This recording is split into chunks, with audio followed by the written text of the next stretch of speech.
Researchers can predict with startling accuracy how you'll behave in your closest adult relationships just by watching 90 seconds of footage of you as a 1-year-old interacting with your mother. Today, we are going deep into avoidant attachment, not the surface level stuff you find in a quick article, but the actual developmental mechanics of how this attachment style forms in childhood, why it happens in loving families, and what it means for you as an adult or as a parent raising kids right now. If you have ever been told you are emotionally unavailable, if you struggle to let people in, if closeness with others feels simultaneously desired and suffocating, this video is going to explain something about yourself that might finally make sense. Let us start with the most common misconception. Most people assume avoidant attachment comes from dramatic childhood experiences, absent parents, serious neglect, abuse. And while those things absolutely affect attachment, avoidant attachment most commonly develops in families where love is genuinely present. The problem is not the absence of love. The problem is a specific, repeating pattern of emotional misattunement that happens quietly, without anyone intending harm. Here's what that looks like in real life. A toddler falls and scrapes their knee. They run to a parent in tears. The parent, wanting to help and feeling slightly uncomfortable with the intensity of the emotion, says something like, "You are okay. It is not that bad. Look over here." Or maybe the parent just looks a little stiff, a little disconnected, waiting for the crying to stop before fully engaging. Nothing dramatic happens. Nobody is cruel. But from the child's perspective, something important just occurred. They reached out during distress, and the emotional response they got back created subtle distance instead of deeper connection. Now imagine that pattern repeating. Not once, not twice, but hundreds and hundreds of times across years of childhood. A child's nervous system is not looking for perfection. It is looking for patterns it can predict and work with. When reaching out for comfort reliably produces some form of distance, whether that is emotional minimizing, visible parental discomfort, or just a delayed response, the nervous system is smart enough to find a different pattern. And the pattern it finds is this: not reaching out keeps everything stable. Not needing things keeps the relationship comfortable. This is genuinely brilliant adaptive behavior from a child's developing brain. It is solving a real problem. The problem is that emotional availability is unpredictable, so the child reduces the demand for it. They start managing their own emotional states. They get quieter, they fuss less, they handle things independently. And here's where things get particularly complicated. This behavior gets rewarded. Parents feel relief. Teachers describe these children as mature. Adults praise their independence. The child receives consistent signals that being emotionally self-contained is admirable, that handling things alone is strength, that not needing much is a virtue.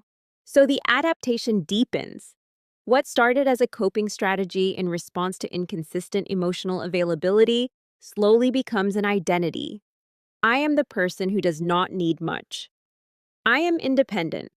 I handle things on my own, and that identity, forged in early childhood, travels directly into adult relationships where it creates exactly the kind of barriers to intimacy that avoidant individuals often struggle with for decades. One of the subtle but powerful mechanisms in this process involves the timing of comfort.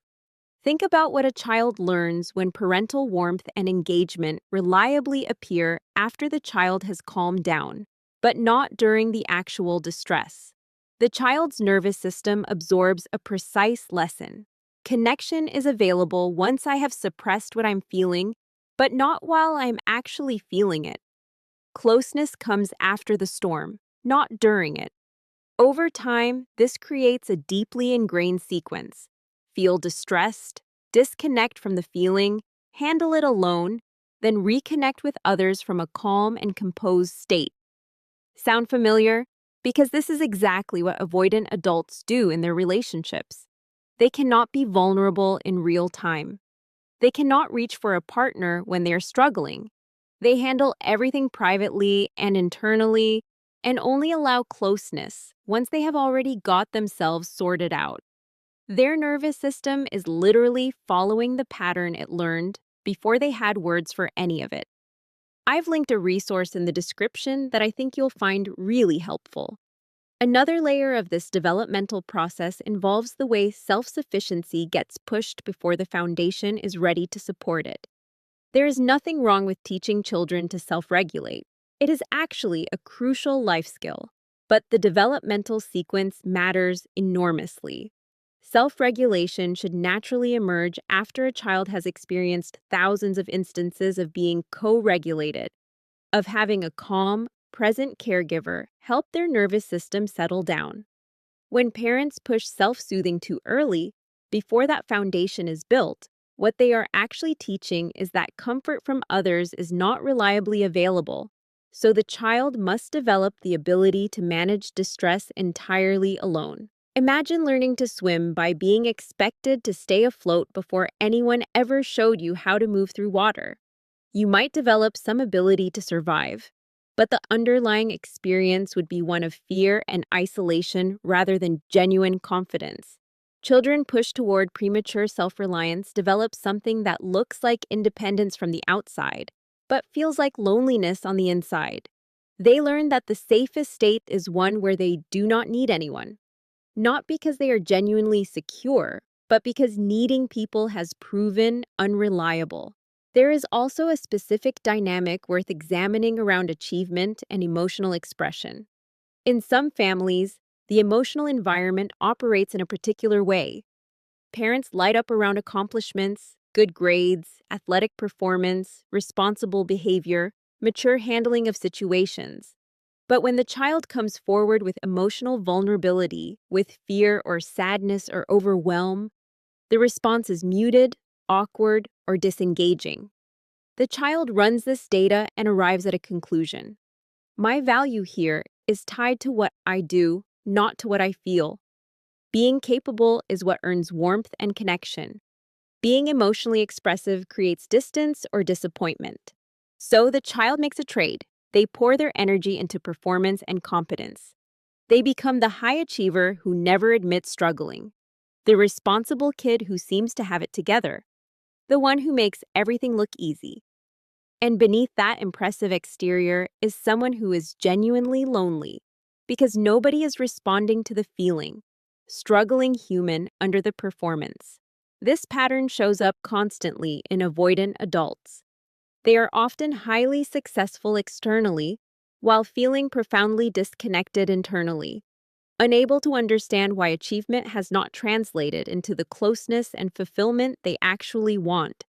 There is also the modeling piece, and this one is easy to overlook. Children do not primarily learn from what their parents say. They learn from watching what their parents do. If a parent consistently presents an image of emotional self-sufficiency, never shows vulnerability, never asks for help, handles every difficulty with a composed exterior, and no visible emotional expression, the child learns that this is what capable, admirable people do. Even if that same parent tells their child that feelings are important and asking for help is okay, the modeling overrides the message every single time. What makes this particularly powerful is that children naturally aspire to become like the people they love and admire. If those people embody emotional containment as a form of strength, the child internalizes emotional containment as the goal. And before long, you have a teenager, then a young adult, then a middle-aged person who is extraordinarily capable on paper, while being almost completely disconnected from their own emotional experience and from genuine intimacy with others. Now, here's why all of this matters beyond just understanding the past. Whether you are someone trying to make sense of your own relational patterns or a parent paying attention to how you are showing up for your kids right now, this information is actionable. The avoidant adaptation makes perfect sense given the environment that created it. It was not pathological. It was not weakness. It was smart, effective, necessary survival. The child who learned not to reach out was doing exactly the right thing for the conditions they were in. But the conditions have changed, or they can change. Adults with avoidant attachment are not broken or permanently damaged. They are operating on outdated software. The nervous system that learned not to reach out in childhood does not automatically update itself when the environment becomes safer. That requires deliberate, conscious work. It requires understanding the original pattern well enough to recognize when it is running in your adult life. It requires gradually building evidence that reaching out is safe, that vulnerability does not create distance, that being emotionally expressive does not cost you connection. For parents specifically, the practical implication is about moving toward your child during emotional distress rather than away from it. It is about providing that co-regulation generously and consistently before expecting any self-soothing.